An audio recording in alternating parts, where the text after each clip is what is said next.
That video reminds us of something very real. Last year, some of us experienced some hurts and losses. Some of us experienced some mistakes and have some regrets. Some of us experienced some missed opportunities, right? And some of us actually, we tried our best the whole year but still fall short last year. But here's the good news. This year can be different. This year is an opportunity to grow, an opportunity to improve, an opportunity to dream again, an opportunity to set goal for the whole year, to realign our hearts with God and to refocus our mind on what matters most.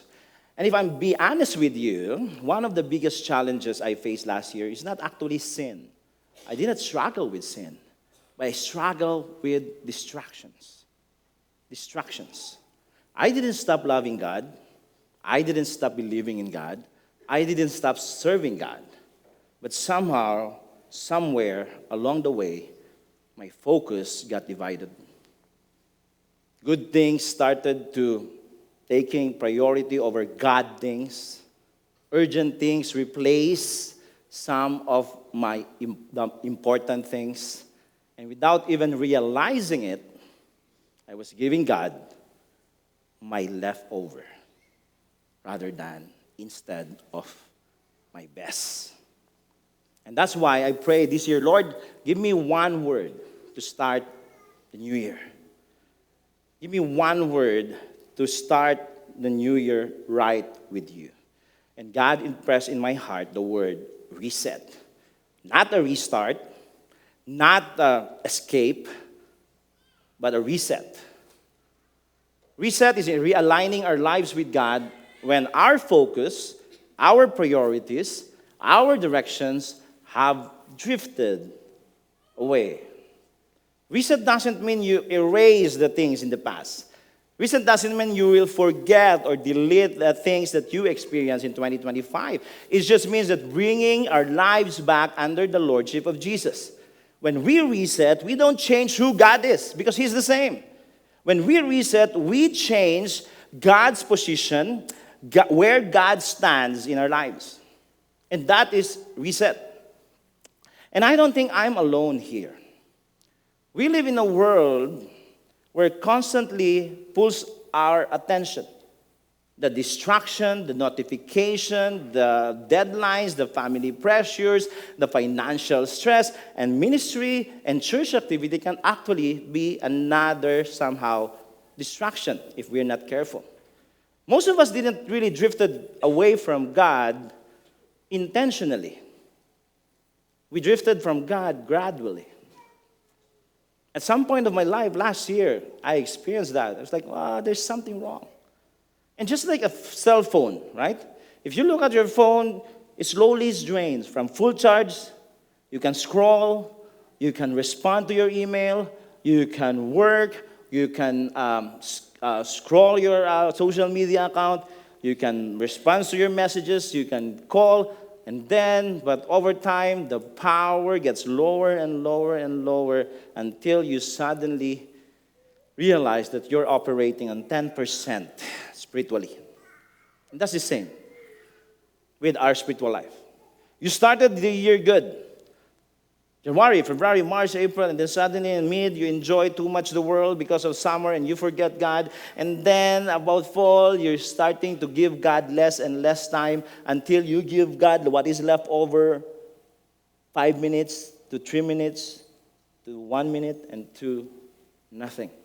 And that's how spiritually drift usually happen. One missed prayer time. One skip moment of reading His Word. 1 week of, I'll catch up next week. I'll catch up next week. I'll catch up next week. And then suddenly, God is nowhere to find in your life.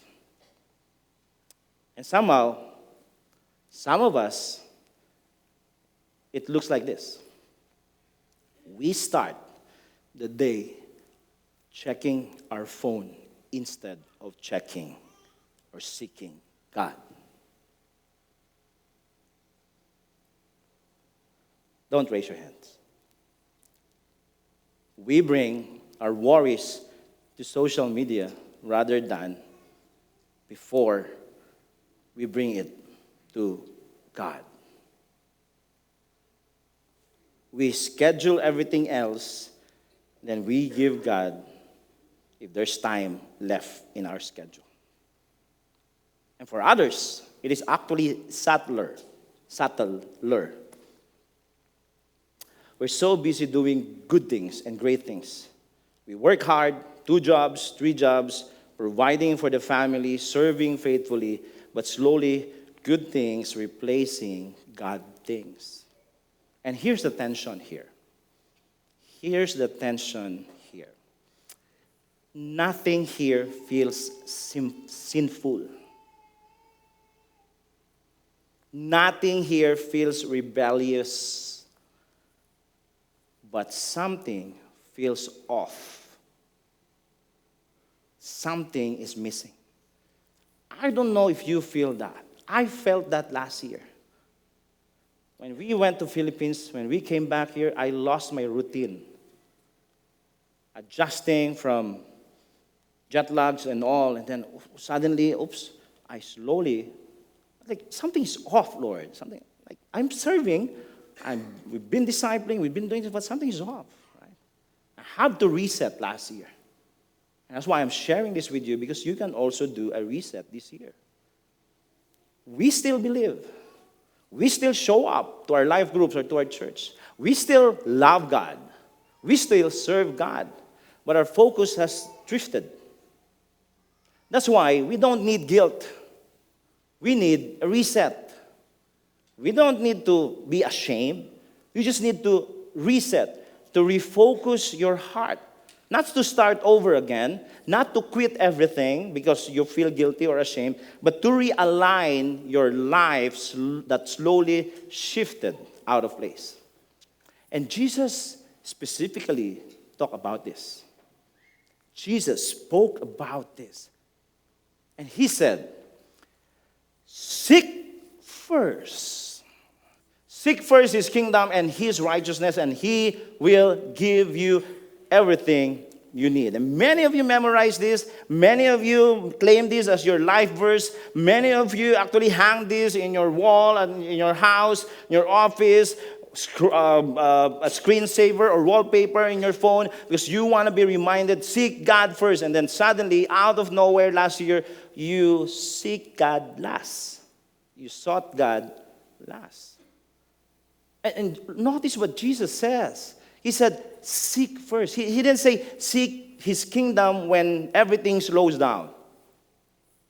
He didn't say seek his kingdom when everything else has been taken care of. When we settle here in Canada, when we finish my work, when I graduate here, when I finish my job here, when I accepted here, I will seek the Lord. No.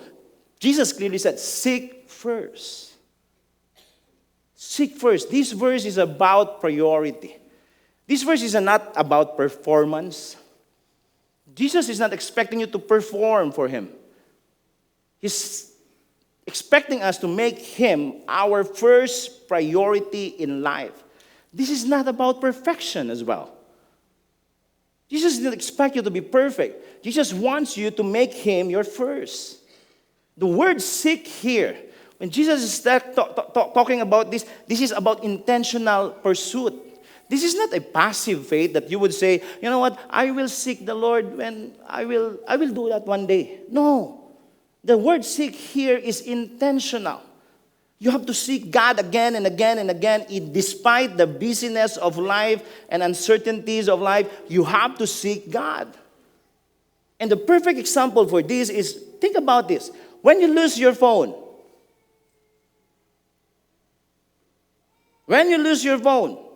you don't say, it will show up. I will find it when I'll find it.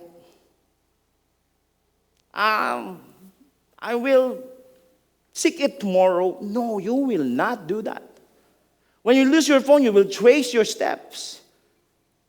When you trace your steps, you will go to your room and check every corners of your room. You will move your cushions, you will move your couches, you will move your closet.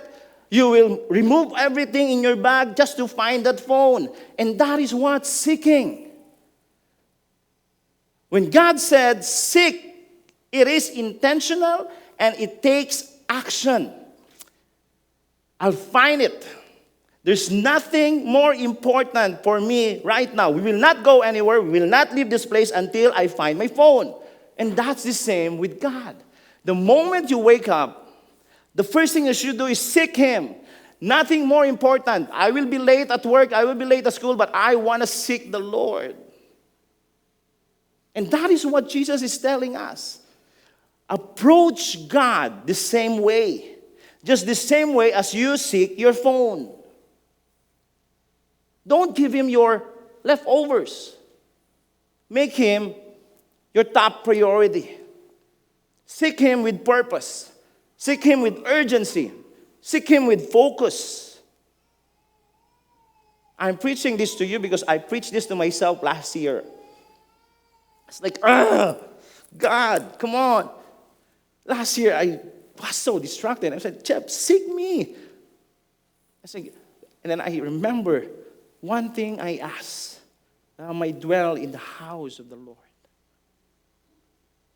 And I hope that is your prayer as you start this year. Not only you seek Him intentionally, the word first here is about priority. It's about order. Because order matters. What comes first will shape what follows in your life. When you do your budget this year, or whenever you do it, what you do is you decide first what matters most. You pay your rent, you pay your mortgage, you pay your food, you pay your bills, you pay whatever is important. You don't buy PSP5 first, later, I will pay the rent later, I just buy PSP5. You don't buy the brand new or new gadgets that came out. You don't spend it with whatever hobbies you have, new sneakers, new jackets, you prioritize what are important for you. And then everything comes, or everything else will follow. And that's how priorities works. Priority will determine your direction. What you prioritize will shape what you pursue in life. And this is what God is telling us. He doesn't just He should not be just part of our life. He must be the center, the first in our lives. And Jesus is reminding us, seek first. And this is what He actually wanted to tell us. When we put God first, everything else falls into place. Seek is an intentional pursuit. First is an intentional order. You seek God how you seek your phone. You put God first how you put what matters most in your budget. And when you do that, everything will fall into place. I want to share a story about this couple named John and Mildred. I asked their permission if I could share the story. And I've seen this truth live out in their life. I think they're serving there. Oh? I can see John in the window carrying that kid. Whose kid is that? Huh? It's like... The first time I met them, they visited us here, and then I asked them, hey, how are you doing? The first question I asked, how are you doing? How did you learn about us? We just look around, and then we found this church, and we just want to try. And I said, they're very brand new in Canada, very new in Canada. And I said, where are you working now? Where's your workplace? And he said, you know what? The first thing, we're just very new here, Pastor. The first thing we did is not to seek job, not to seek money, but to look for a church. It's like, oh, weird. Most of the people I met, double job, triple job, purple job, quadruple job, or whatever job. No. But they said, no, We want to seek God first because we want to claim His promise. They didn't look for job. They didn't look for money. They didn't look for comfort. They didn't look for security. They looked for a church. They sought God first. They chose to serve first. And they decided early on in their journey here that God will be their top priority. They're still very new. No guarantees, no safety nets. And later, when I learned that their papers is about to end, I asked them, how are you doing? Are you worried? Are you anxious? Are you okay? The response of John and Mildred stayed with me. And this is what they said. That's God's part, Pastor. Our papers, our job, our provision, that's God's part. Our job is to seek Him first. His job is to provide everything we need. I was like, this guy, this couple is just too good to be true. We'll see. 1 month from now, then I asked them again, how are you doing? I'm very happy, Pastor. And true enough, God provided papers, job, extension, PGWP, and whatever. I was like, wow. And that is Matthew 6:33, lived out loud in the lives of this couple. It is not a slogan, but it is a way of life for them. Today, they're still praying for their papers. But this is what amazed me. God gave John a job just to stay here legally. God helped Mildred. She never worked back home. She was only she was a housewife all her life. But she is now an LPN here. It's like, what? God will put everything into place. Just seek Him first. It's like, wow, how come you're an LPN? I don't know, Pastor. I just tried and now I'm LPN. And now, next month, they will be working with their permanent residency because there is a pathway for them to go through. And I'm excited that as they seek God first, God will put everything into place. God will give them everything they need. And that's the same with you. I believe as we put God first in everything we do, as we seek God first, He will put everything into the right and proper place. Now, this is what I want us to do. And many, probably some of you now have this. Who doesn't have this? Raise your hand. All of us have this. Each person must have this. Okay? If you don't have, please distribute, please. Yeah. In the next week, we will be talking about changing or renewing our minds. The third week, we will be talking about rebuilding our good habits. Here, over here, please. This part. But before we change anything,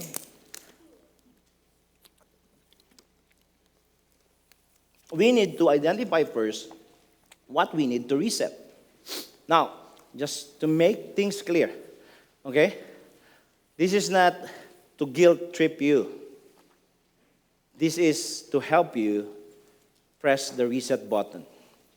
I will go through this and I will give it to you for you to work out this week and this month. Okay? Reset checklist. Where do I need to refocus? How about time check? Where does most of my time go each day? Check your time. 24 hours a day, 8 hours sleep, 8 hours work, 7 hours social media. Am I giving God the first moment or my leftover moments? I want us to practice this year the moment you wake up. Just hold your hands together and just say simple prayer. Lord, thank you. I love you. Help me as I face the new day. In Jesus' name, amen. Simple. Simple as it is. And then you work out or you can sit down for 15 minutes, 5 minutes, 15 minutes, or whatever. Just listen to God. And I want you to have this checklist because I want you to really remind yourself where do you need a reset. The second one is attention check. What gets my attention first when I wake up? Oh, this is what I'm trying to say. My phone, my worries, or my faith? The first thing the moment you wake up, the first thing I check is my bank account before. My online, no more, sweldo, no, salary, no. Or worries. You're worried again. No? But how about checking the Lord? How about seeking the Lord first? Lord, thank you, thank you, thank you. How about your schedule? Check your schedule, your calendar. Is time with God scheduled or only hoped for? Like, I'm so busy this week, I'll give God whatever is left. That's not seeking God first. If someone look at my calendar, would they see God as my priority? Check this. How about thought check? What fills my mind most often? Most of the time? Fear, pressure, comparison, or God's truth? Fear about what tomorrow will bring. Pressure, I'm so pressured at work, at home. Comparison, why they are now, permanent resident, why I'm still waiting for my PGWP. Why they are still now this and then I'm still waiting for this. Why they are now married and I'm still single. Why they... What occupy your mind, your thoughts? 5, dependence check. When life gets heavy, who or what I run to first? Social media? Or whatever thing? Prayer, people, or panic? Prayer, people, or panic? Dependence check. Yesterday morning, someone almost died. The person fainted. I saw the video and the picture. I visited them last night. After I visited them. So we visited 2 families last night. The story, the first thing the wife did is not to panic. And that's the first time she said, I can't understand myself. I didn't panic. The first thing the wife did is lay hands, the husband's head, and then pray. And then the husband is like resurrected. But if you will see the video or the picture, oh my goodness, I thought he's dead. Where do you put your dependence? Panic, fear, God, and prayer. How about trust check? When life gets heavy, who or what do I run to first? Oh, is that the same? Yeah, it's the same. I think I made a mistake. Trust God, okay? Now, direction check. If I keep living the way I am right now, is it leading me closer to God or slowly pulling me away from God? If you look at your schedule, if you look at your activity, if you look at your lifestyle last year, until this very moment, would you see yourself drawing closer to God or drifting away from God? If you be honest with yourself, if you are drifting away from God, something is wrong. You have to press the reset. When you check your schedule, when you check your activity, when you check your calendar, when you check your thoughts, when you check your lifestyle, if you're drawing closer to God, that's good. But if you're not drawing closer to God, something must be reset. Now, like what I said, this is not about guilt tripping.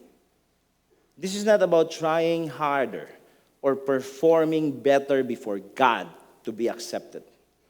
This is about alignment with God's heart. And this is how you start the year. Reset begins when we say,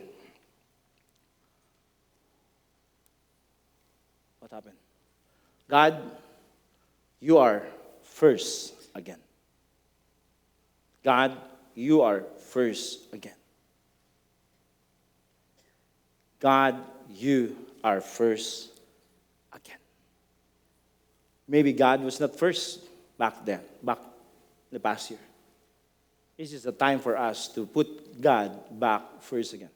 Now imagine if you would put God first in your life. Everything will come into places.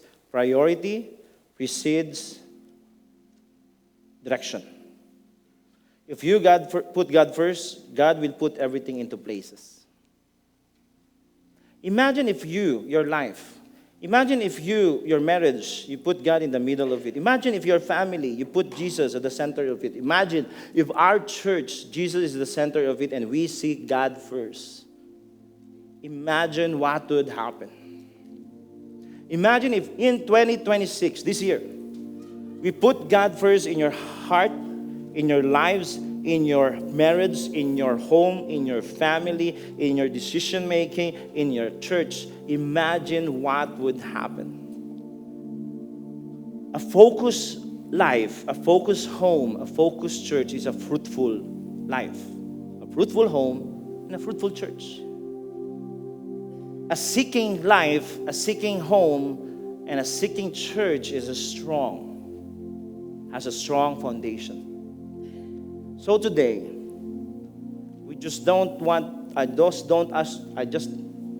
us to reset individually. But as we reset individually, let's reset together. And imagine what we could accomplish this year if we support one another. I'll be talking about that in the fourth message. How we support one another. But let this be our declaration this year. As for me, I will seek the Lord first. As for me and my marriage, I will seek the Lord first. As for me and my house, I will seek the Lord first. As for me and my church, we will seek the Lord first. I really pray that you will seek the Lord first, and He will put everything into our proper places. Many of us are complaining in life. Many of us are struggling in life. And we miss the first part. Seek first. Why God is not doing this for me? Why God is not answering my prayers? Why God is not this and that and that? Because you are not seeking Him first. As you seek Him first, God will put everything into places. And when you seek Him first, when you truly seek God first, God will tell you this. God will tell you this. And this is the time when Israel, Judea, Jerusalem was conquered by Babylon. Many of them got displaced into Iraq, modern day Iraq today. That's Babylon. And God is the one speaking here, and He said, the mountains may move. Your life may move. Your life moved last year. Your life may move this year. And the hills may shake. Your life shaken last year, and your life may shake this year. But God's kindness will never depart from you. God will never abandon you this year. If you put Him first, my promise of peace will never change. It is the same last year, last year, and this year, and the years to come. And He said, says the Lord who has compassion on you. You maybe have a rough year last year. You maybe have a hard year last year. You maybe experience loss, regrets, mistakes, uncertainties. You may feel that you are struggling, like you are hopeless. Your life was shaken. But you have this assurance that God has a compassion on you. His promises never change. His love never changed. His loving kindness is new every single morning. And God has never abandoned you. As you seek Him first, and here's what God said. He continued, You suffering, comfortless, storm-ravaged city. That's Jerusalem. They're so discouraged, they're so afraid, they have no hope because they have been conquered by Babylon during that time. And God is saying, you suffering, you comfortless, you stormy, ravaged city, and that is you. Maybe last year, and maybe this year, as you start this year, you're experiencing loss, you're experiencing grief, you're grieving. You're tired. You're afraid that 2026 will be the same as 2025. But God said, I will rebuild your life. In this case, your city. With precious stones. And this is the word. The first and only word that mentioned in the Bible. I will reset. Reset your foundations with sapphire. The only word of reset in Hebrew. God said, your life may be rough last year, but I will reset the foundation of your life this year. If you seek Him first, He will rebuild what was shaken last year. If you seek Him first, He will restore what was unstable last year.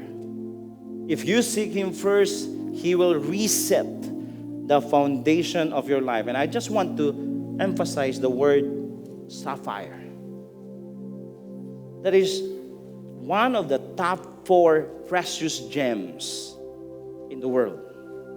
Diamond, ruby, emerald, sapphire. 392.52 carat blue sapphire was sold in an auction for about 17.3 million US dollar.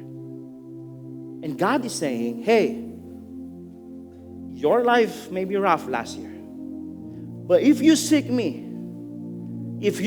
first, if you put me at the top of your priority, I will put everything into proper place. I will rebuild and reset the foundations of your life with precious stones, with sapphire. Sapphire. Now, this will not happen overnight. This will not happen magically. But as you seek God first, intentionally, God will faithfully, steadily, and firmly rebuild, reset your life this year. When God resets your foundation, your life will not be perfect. There will be challenges this year. There will be trials this year. There will be testings this year. You may not be perfect, but it becomes secure because God will fight for you, will work with you, will be there for you. When you seek Him first this year, God will give you 2026, the year for you. I guarantee that. I'm not speaking about prosperity gospel. What I'm speaking is about God's promise. That if you seek Him first, He will put everything into proper places. What is your role? What is my role? Seek God. I think we're not convinced, huh? This year, what is your role? You seek God, and God will put everything into proper places. Your part, my part, is to seek Him like we're seeking our phone. Is to put Him first, like no one else matters but Him alone. And his part, his job, is to put everything into place in your life. What is your prayer this year? What is your goal this year? What is your dream this year? Don't focus on that. Focus on seeking God first. And God will give you everything you need. Do you understand what I'm saying? Sometimes we're so focused on our dreams this year, our goals this year, our prayer this year. It's good. It's good. But God said, hey, seek me first in your dreams, your goals, your prayers. I will put everything into a proper place. And I pray, I hope, as we start this series, may you and I will do the right thing. Because God is just waiting to put everything into proper place for your life. Your role is to put God, and God will put everything